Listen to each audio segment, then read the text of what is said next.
이어서 뉴욕 현지 연결의 생생한 소식 들어보겠습니다. 보시는 것처럼 간밤에 FOMC 결과가 나왔는데요. 김용갑 특파원 연결해 자세한 얘기 들어보도록 하겠습니다. 김용갑 기자.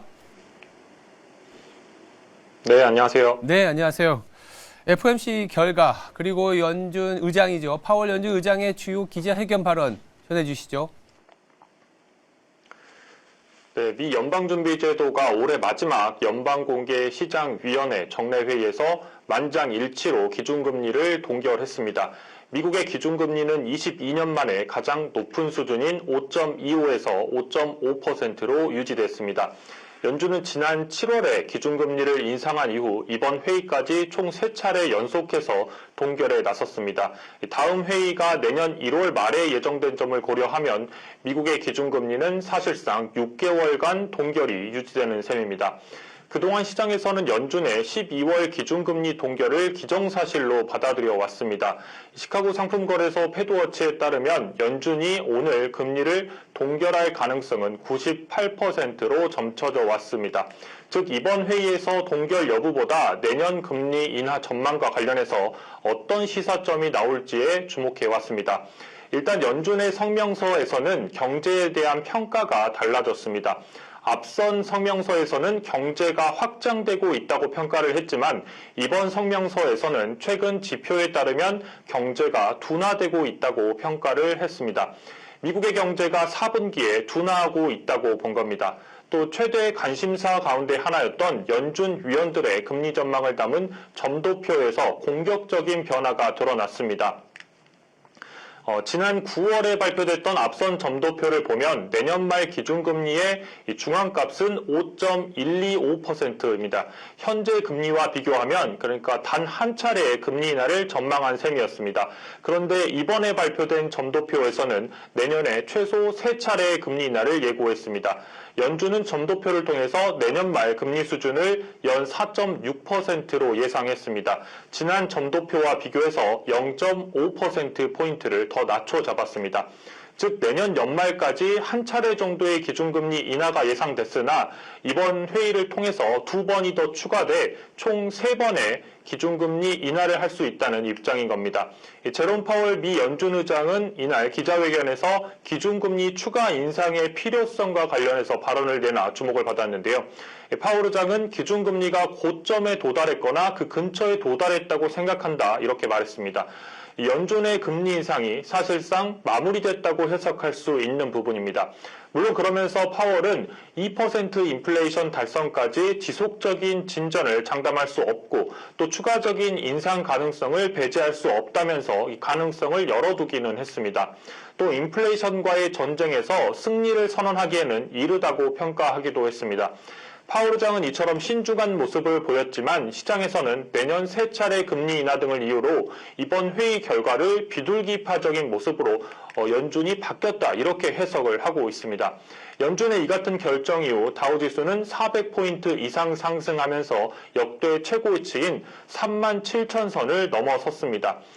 이에 대해서 불빈 웨ल्스 매니지먼트 그룹의 지나 볼빈 사장은 이 연준이 처음으로 인플레이션에 대해서 긍정적인 의견을 내면서 오늘 시장에 이른 연말 선물을 줬다고 평가하기도 했습니다. 네, 연준은 이번 회의를 마치면서 이 경제 성장과 인플레이션 그리고 실업률에 대한 전망치도 공개를 했습니다. 연준은 성장률 전망치를 상향 조정했는데요. 지난 9월에는 올해 미국의 경제 성장률로 2.1%를 전망했지만 이번에는 2.6%로 상향했습니다.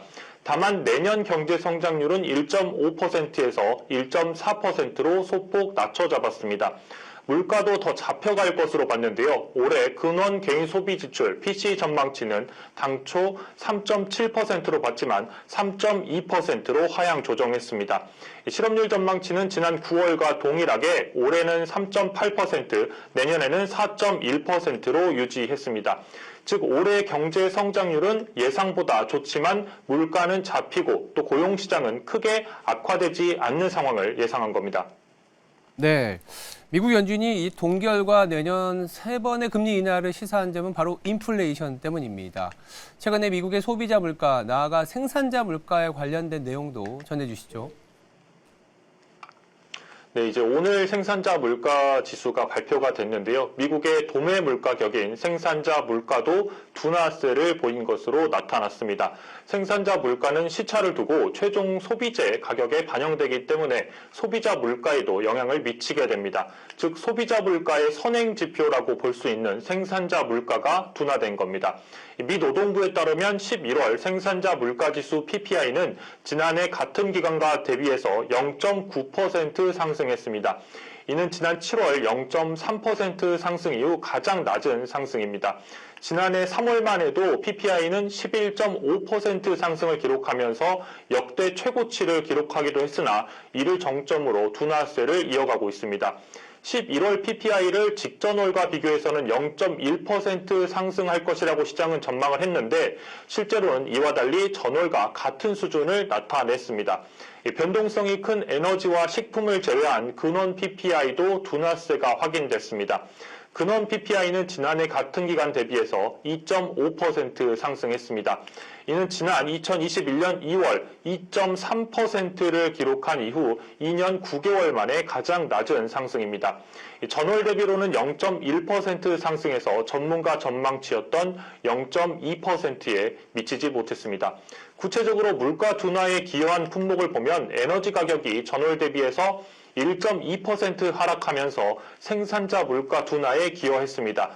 특히 휘발유 가격은 4.1% 하락하기도 했습니다. 반면 달걀과 과일, 유틸리티 천연가스 등의 가격은 상승했는데요. 특히 달걀의 가격은 58.8% 급등하기도 했습니다. 전날 11월 소비자 물가지수 발표에 이어서 생산자 물가지수까지 둔화세가 확인됐습니다. 전날 발표된 11월 소비자 물가지수는 전년 대비해서 3.1% 상승하면서 예상치에 부합하는 둔화세를 기록한 바 있습니다. 지금까지 뉴욕에서 매일경제TV 김용갑입니다.